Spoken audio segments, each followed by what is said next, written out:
Halo guys, bersama saya lagi dalam Alright Nopo Channel, berita yang menggempakan sahabat-sahabat semua. Pastinya Anda terkejut kerana ini adalah kenyataan terkini, maklumat terkini yang baru kita terima daripada pihak ISPRM yang saya petik ya daripada Malaysia Kini. Jadi menarik ya untuk kita ikuti apakah kenyataan itu sahabat-sahabat semua. Dan satu lagi adalah kenyataan terkini juga daripada Abang Jo, katanya kita bukannya palui.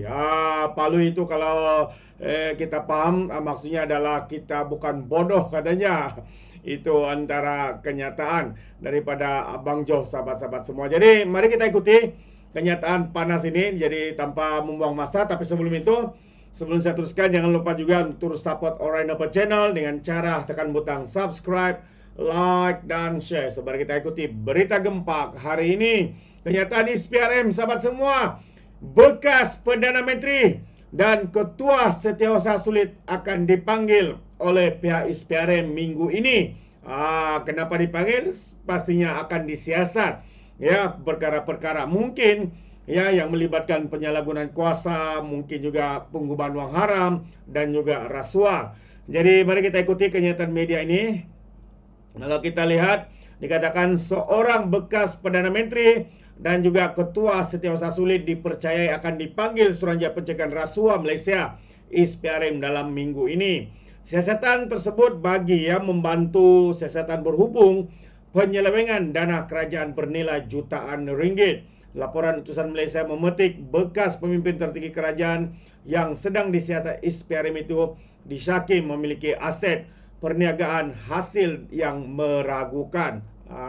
Itu antara kenyataan ya daripada pihak ISPRM sahabat-sahabat semua. Jadi buat masa ni ya belum ada lagi pendedahan. Kita akan update ya dari masa ke semasa siapakah individu yang dikatakan yang akan dipanggil oleh pihak ISPRM untuk disiasat. Kerana apa? Kerana memiliki aset yang begitu banyak sekali.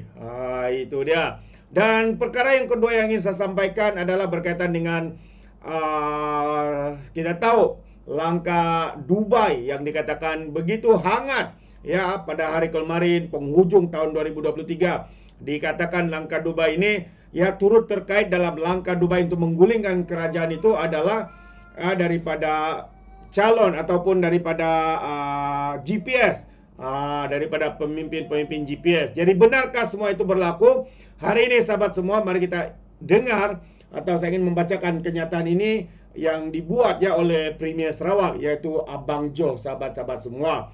Jadi langkah Dubai, kita bukan paloi, itu antara kenyataan daripada Abang Johari. Jadi mari kita ikuti, saya ingin membacakan kenyataan ini untuk kita semua. Premier Sarawak Tan Sri Abang Johari, Abang Openg hairan kerana turut dikaitkan dengan langkah Dubai bagi menjatuhkan kerajaan perpaduan apabila namanya secara tidak langsung disebut kononnya sebagai bakal Perdana Menteri. Beliau menegaskan bahawa gabungan Parti Sarawak GPS pimpinannya hanya mempunyai 23 kerusi di Parlimen dan beliau tidak berminat untuk menerima jawatan Perdana Menteri hanya kerana mahu menyertai pakatan bagi menjatuhkan kerajaan yang sedia ada. Katanya, apa hal pula nama saya disebut turut dimasukkan dalam langkah Dubai kononnya nak jadi Perdana Menteri? Adakah patut soalnya? Jadi, saya memang terkejut kata Abang Jo apabila mereka sebut itu. Kata lagi, kita GPS sukat baju di badan sendiri. Kalau sukatan seperti sekarang ni, kita sukatan itulah kerana GPS hanya ada 23 kerusi Parlimen. Kita tidak mahu nanti apabila kita naik jadi Perdana Menteri, mereka tekan kita pula. Sebab itu saya kata, kita bukan paloi atau bodoh katanya. Abang Johari juga berkata, demikian pada satu sidang media selepas melakukan tinjauan mesra ke dataran Ibu Pertiwi, lokasi tiang bendera tertinggi bersebelahan Kompleks Dewan Undangan Negeri Dun Sarawak hari ini. Menurutnya lagi, jika benar dakwaan berlakunya langkah Dubai itu, ia hanya membuang masa dan menjadikan politik negara kelang kabut semula. Jelasnya langkah GPS menyokong kerajaan perpaduan sekarang berjaya menstabilkan politik negara. Dan dengan berkat kestabilan itu, Sarawak kini meraih hasilnya apabila ekonomi semakin kukuh. Sebab itu GPS mengutamakan kestabilan kerajaan Malaysia katanya, kerana kita perlu bersaing dengan negara jiran yang lain dalam mengukuhkan ekonomi. Ramai lagi, kalau politik Malaysia kelang kabut, siapa yang hendak membuat duit melabur di dalam negara kita, dan jika tiada pelaburan, peluang pekerjaan untuk rakyat juga kurang tambahnya lagi. Itu antara kenyataan daripada Abang Jo yang menafikan ya kononnya beliau terlibat dalam langkah Dubai yang mahu untuk langkah yang cuba untuk menggulingkan kerajaan. Semua itu hanyalah ya permainan politik yang cuba, mungkin kita pun tidak tahu siapa perancang, siapa dalang dan sebagainya, sahabat-sahabat semua. Jadi terbaik ya kenyataan daripada Abang Jo. Dan terkini ya, selepas beberapa ketika heboh diperkatakan tentang langkah Dubai, Datuk Seri Anwar Ibrahim juga sempat memberikan satu kenyataan. Katanya berebut tak sudah kursi nombor 1 negara. Itu antara kenyataan Perdana Menteri kita, Datuk Seri Anwar Ibrahim. Jadi saya ingin membacakan kenyataan ini yang juga seperti daripada Harapan Daily. Ya, Kazakhstan kata dalam kenyataan Datuk Seri, dia memberikan sedikit contoh katanya. Ya, sebenarnya bukan Datuk Seri Anwar Ibrahim, tapi ini adalah kenyataan atau ulasan ya daripada pemerhati politik Liana Marzuki. Jadi katanya Kazakhstan negara kecil di Asia Tengah makin maju dan berjaya. Resepi hantar orang muda keluar negara sama ada ke UK, Amerika, Eropah atau China, masuk universiti terbaik, hasilkan generasi cerdik. Bila orang muda bijak pandai ini kembali tanah air, mereka diberi mandat bekerja dengan kerajaan. Untuk dapat pengalaman katanya ada yang berpotensi terus kena handpick, terus menerajui agensi kerajaan yang mana yang cemerlang, terus disambar parti politik. Hasilnya 10 tahun kebelakang ini Kazakhstan berubah, reform dan transform.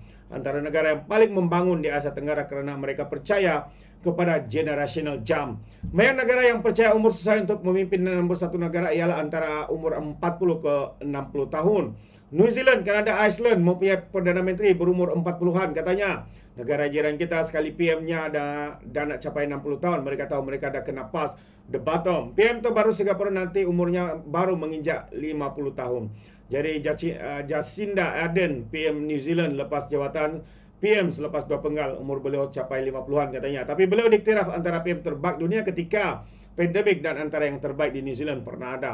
Itulah hasil politik melalui generation jump, bukan sentiasa ikut cara lama katanya. Tapi itu cerita negara orang lain, bukan negara kita. Negara kita kursi nombor 1, negara jadi musical chair oleh politikus tua. Jadi berebut-rebut tak sudah. Siapa yang nak naik tak puas hati belaka, mereka perasan mereka yang layak memerintah kalau boleh selamanya, kata Liana. Dan mana lagi? Legasi hutang yang negara yang menggunung keharmonian antara kaum tergugat, rakyat makin susah, bukan salah siapa, ini hasil polisi dan budaya politik toksis setelah sekian lama katanya. Negara makin merendah tapi keluarga dan suku sakat mereka kaya 7 keturunan. Itu pun nak masih berlawan-lawan, mereka senang-senang lepaskan masalah negara kepada generasi muda nanti nak selesaikan. Seperatan baru ini katanya satu harapan kita, moga ramai lagi anak muda berwibawa yang akan masuk arena penuh toksid, penuh cabaran. Ya, golongan muda yang sanggup berkorban, masuk bukan untuk membina kekayaan tapi untuk membina kembali negara penuh keikhlasan. Let's show katanya damn the way pada politikus-politikus dinosaur ini. Bila mana politik toksik mereka menjanamkan negara, kita akan ambil tanggungjawab betulkan kekhilafan katanya. Bukan untuk kita tapi untuk generasi masa depan. Selamat tahun baru tahun 2024. Di Garhayu Malaysiaku, doaku hanya yang terbaik untukmu. Itu antara ulasan ya daripada Liana Marzuki. Terbaik sahabat-sahabat semua. Kerana hari ini kita nampak ya tidak habis-habis ya geng-geng politikus-politikus ya tidak habis-habis dengan membuat persepsi kononnya kerajaan ini akan tumbang, kerajaan ini akan digantikan dan sebagainya. Itu sajalah yang mereka mampu lakukan. Tapi apa yang mereka lakukan sebenarnya tanggungjawab kepada rakyat di kawasan mereka masing-masing dilupakan. Karena apa? Hanya untuk merebut kuasa dan jawatan. Itu sedikit pandangan saya. Bagaimana dengan anda sahabat semua? Adakah anda setuju atau tidak? Anda boleh berikan komen di dalam ruangan komen. Jadi terima kasih, sampai di sini saja. Izinkan saya untuk mengundurkan diri. Tapi sebelum itu sekiranya anda mau berikan komen, boleh berikan dalam komen. Jadi izinkan saya untuk mengundurkan diri. Dan seperti biasa, peribahasa mengatakan, tapapun kangkap, 2 tahun keinginan. Dalam bahasa Melayunya, tepuk dada, tanya selera. Sekian daripada Alright Napa Channel. Saya kita berjumpa lagi. Bye-bye.